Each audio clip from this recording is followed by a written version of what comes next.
Hi everyone, I am here with a new problem 3 minus 5 multiplied by 3 minus 5. So PEMDAS rule tells us that first of all solve parentheses.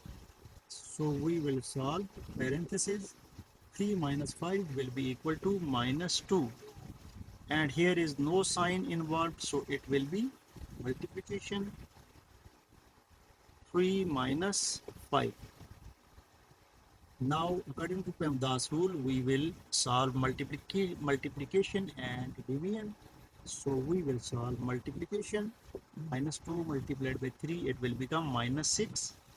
And here it is minus 5. Minus 6 minus 5 will be equal to minus 11, which is our answer.